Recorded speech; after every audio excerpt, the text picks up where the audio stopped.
a primary function of the phospholipid bilayer is stopping things that you do not want getting inside the cell from getting in. So imagine this guy is one of them, and I am the bilayer. See, I just stopped him from punching me, because that would have hurt, wouldn't it?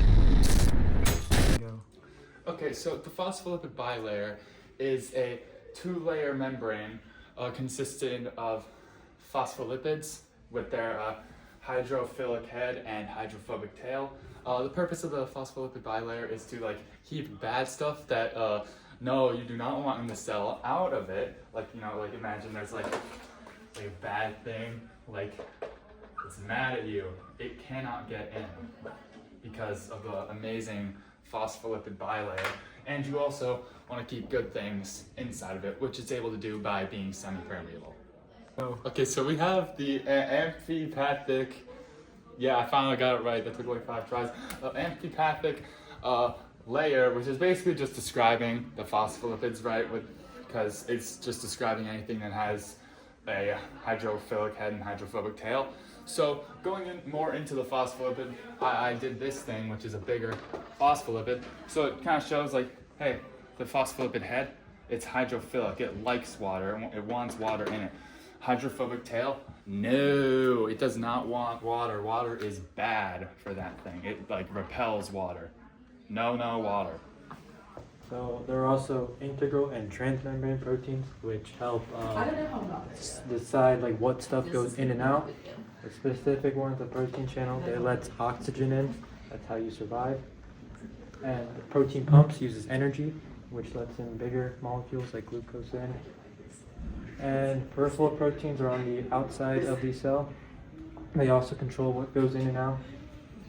And then we have cholesterol. They help maintain the fluidity and structure of the layer. Then glycoproteins and glycolipids help send signals and detect other stuff in the cells. Okay, so junctions are specialized cell structures that kind of help connect cells with other cells and let them function as one being. And the thing that I use to help me understand this better, or at least what I kind of relate them to, are Legos. So as you can see, we have one Lego piece. It's just, imagine this is one cell. It's got the stud things to help it connect to other things. So this thing then connects to the rest of the Lego pretend it connects to the rest of the Lego figure and that he didn't just get amputated. And then it becomes the full Lego thing, and it functions as one thing. Okay, so enzymes in the cell membrane help to facilitate chemical reactions, help the cell move, help the cell process and transmit signals, and mediate cell-to-cell interactions. Transport proteins help to regulate what enters and leaves the cell. They essentially act like bouncers for the cell, and the cell is a PG-13 version of a club. And an example is channel proteins that use ATP to let glucose into the cell. A fourth type of function that these cells have are cell recognition. These proteins help recognize and communicate with each other. An example of this is white blood cells and how they identify bacteria and viruses and send other cells to eliminate them. And a fifth function that proteins can have are anchorage and attachment proteins. These proteins can help anchor the cell to internal and external structures of the cell or inside the body. An example of this would be when the cytoskeleton attaches to the other organelles and structures using these proteins, which can help maintain structure of the cell. The last function that the proteins can have are signal transduction.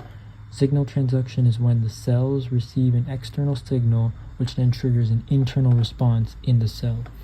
And an example of this is when insulin binds to the cell, it signals the cell to take more glucose from the blood cells that are circulating.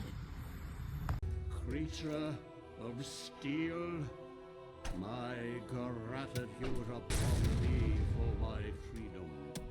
But the crimes thy kind have committed against humanity are not forgotten. And thy punishment is death. Okay, so as you watched a little scuffle that's happening in the background, I'm going to tell you how fighting this boss specifically actually does relate to biology. Diverting from the game, in 2022 at Drexel University, a bacteriophage was found 2 inches deep in flower beds outside a college dormitory building by Marty Gomlak and Devesh Bungatevula. To those who do not know, a bacteriophage is essentially something that destroys bacteria. The two, likely also extreme fans of Ultra Kill, decide to name the phage Minos Prime with a PH in homage to Minos Prime, who is the boss that I'm currently fighting.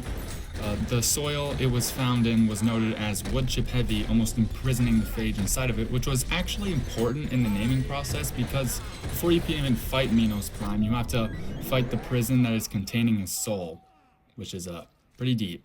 Forgive me, my children, for I have failed to bring you salvation from this cold, dark world.